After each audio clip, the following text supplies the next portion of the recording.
We began with MS Now international reporter Inez de la Cuetara live from Jerusalem. MS Now senior White House reporter Von Hilliard and senior fellow at the Carnegie Endowment for International Peace, Aaron David Miller. He was a senior advisor for Arab-Israeli negotiations at the State Department. Vaughn, what more are we learning and what are we hearing from the defense secretary this morning?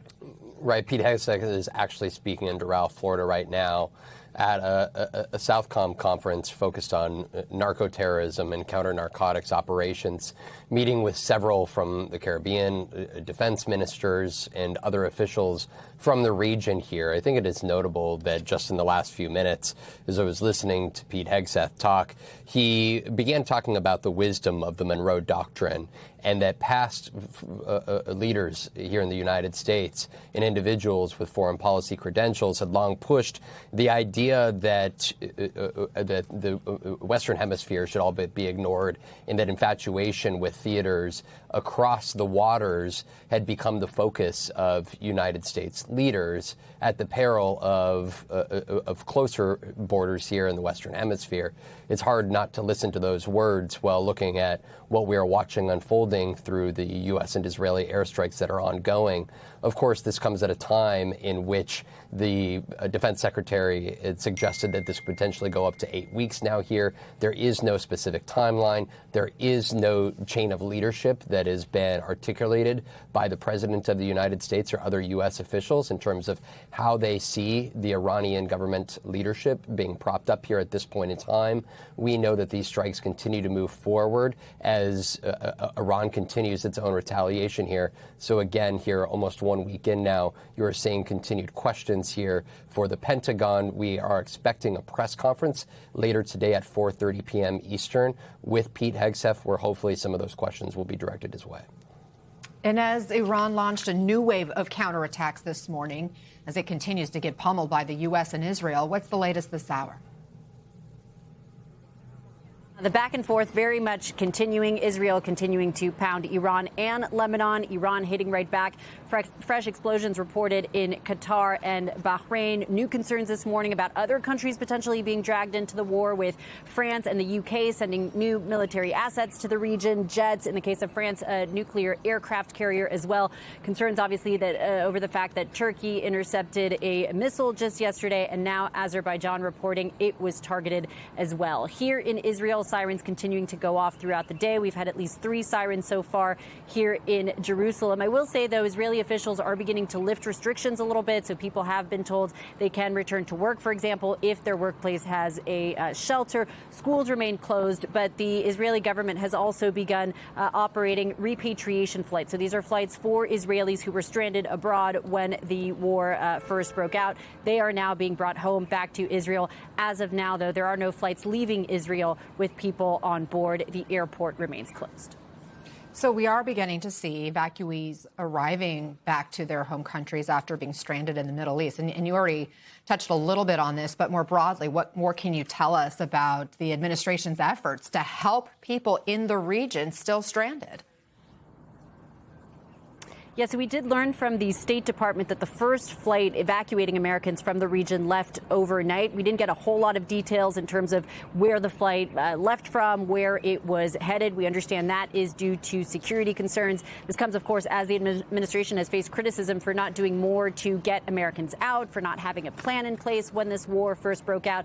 The administration says they're going to be chartering more flights. Here in Israel, Americans have been told they're essentially on their own, that the embassy cannot help with evacuations, that if people want to get out, then Americans should contact the Israeli Ministry of Tourism that has begun operating shuttles that are going to land border crossings. We found out today that there were going to be 3 shuttles leaving Jerusalem heading to Egypt, to the Taba border crossing. And so we went to try and meet with people getting on those shuttles. There were people from all over. So we met people from Italy, from the Netherlands, from Germany. We did speak to 2 Americans as well. I'll let you listen to what they had to say. Well, I will say when we got the alert the first day, I did call the embassy. I believe that was Monday, if I'm remembering, and it was closed that day, so I wasn't able to get through. That was a little disconcerting, you would think. But otherwise, I didn't actually try to contact the embassy or the State Department because we had already acted quickly to book our flights out of Taba. So we had pretty much already arranged everything by the time the State Department started getting organized and getting other people out. And we did get an update from them just moments ago telling us they have made it into Egypt. So from there, they're going to be getting on a flight to Athens. And then from Athens, they will make their way back to the D.C. area. They tell us they are very happy to be heading home. I'm sure some relief. It's got to be so stressful for everybody in the region right now. Inez, thank you. Stay safe. Vaughn, I understand we are learning the identities of 2 more service members who were killed on Sunday. What more can you tell us? Right. We now have the identifications of all 6 Army soldiers who were killed at the onset of those initial strikes coming out of Iran at that port in Kuwait on Saturday. The 5th and 6th individuals' names late last night have now been identified. Number 1, Major Jeffrey O'Brien, a resident of Waukee, Iowa. And tentatively, the Army believes that Chief Warrant Officer Robert Marzin is that 6th individual of Sacramento, California. Again, all 6 of those individuals were a part of the same group. They were assigned to the 103rd Sustainment Command Army Reserve Unit based in Des Moines, Iowa. You can see each of their photos there. We have a new statement from the sister of Declan Cody, just 20 years old, of Des Moines, Iowa. She writes, Declan was a man of few words more often than not, but if you ever had the chance to talk to him about something he was passionate about, you were lucky. He was so smart and could just talk your ear off for hours about what he loved. And while we may not have always known what terms or acronyms he was throwing out, we would always listen because we always loved to hear him speak. I wish I could think of words beyond that. He was smart and kind and amazing, but even if I were to throw in other words, it still wouldn't quite capture his spirit. He was truly a rock in all of our lives and was just the most amazing brother and son my family could have asked for. Truly heartbreaking, just 20 years old. Aaron, the UK, France, Italy are now sending assets to Cyprus. And according to the AP, a Sri Lankan minister reported another Iranian vessel in its waters after the U.S. sunk an Iranian warship on Tuesday. As the conflict expands, how much pressure is being put on NATO right now? I'm not sure there's much, frankly. I mean, NATO did intercept what the Iranians are now denying, which was a ballistic missile launched presumably at Incirlik, at Turkish base there. So no, I don't think there's much pressure on NATO. There won't be much NATO involvement. The Europeans have, I think, had extremely mixed views about what the Americans have done. Canadians have come out in a fairly strong support, as have the Australians. French, Germans, and the Brits, however, I think understand the complexity of this and probably are asking themselves, why was this necessary and where is it going? Of course, key Iranian leaders have been killed. Experts suggest the regime is as weak as it's ever been. What does that mean for the appointment of a new leader there in Iran and how that country looks moving forward? You know, early days, Anna, here. And I think we need to get used to not only early days, but a good deal of uncertainties. Look, most of the conventional wisdom from Iranian experts who study the country argue this is a multi-layered system, right? Almost a half a century of intersection between the clerics, the malacracy, security services, and the political elites. And you have redundancy. The Iranians have prepared for this long and hard. And it's quite clear that even though Ali Khamenei was eliminated, which presumably, if you asked me why, what was the trigger for this, I think it was the Netanyahu-Trump partnership.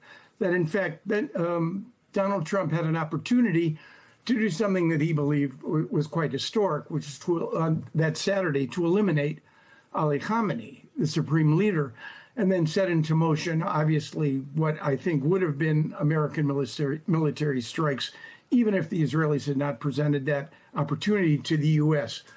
So look, unless you see fracture on the part of the police, the security services, and the IRGC, and you may, I haven't ruled it out, this campaign is not over. In fact, the most intensive campaign, now that the Americans have established air supremacy, they're bringing in more B-52s, more B-1s. I think you're going to see a real uptake in the next 2 weeks in expanding the target sets for what the Americans and the Israelis are doing. It certainly seems like this war is only ramping up versus de-escalation. I spoke yesterday to the deputy Iran foreign minister who said there had been no outreach from either side when it comes to getting back to the negotiating table. You've been at that negotiating table before, Aaron, and you gave America's chief negotiators with Iran, Steve Witkoff and Jared Kushner, an F in diplomacy. So as this war drags on, where did they go wrong? Look, it's not just Iran. If it were only Iran, I'm not sure I would have written this piece, because negotiating with the Iranians are difficult. You could invite the two best negotiators from my perspective into this, the late Henry Kissinger and my former boss, James Baker. Even they would have a tough time. My knock on Witkoff and Kushner is that they're managing three of the most complicated negotiations in the international system today: Russia, Ukraine, Israel, Gaza, and the U.S. Iran, the president's son-in-law and his best friend. And it just seems to me, based on their efforts so far, to be charitable, the semester isn't over. Maybe you can give them an incomplete. But right now, Russia, Ukraine, the war drags on absolutely with no prospect of ending. Israel, Gaza, yeah, the first phase was implemented. That's the president deserves credit for that. But phases 2 and 3, no way. And the war, I think, is going to complicate that as well. And then, of course, you have Iran. I don't think there was a chance that the Iranians and the Americans could have found a balance of interests at the negotiating table to preempt or prevent this conflict from taking place. I think the Iranians were prepared to go to war, and most certainly so is the president.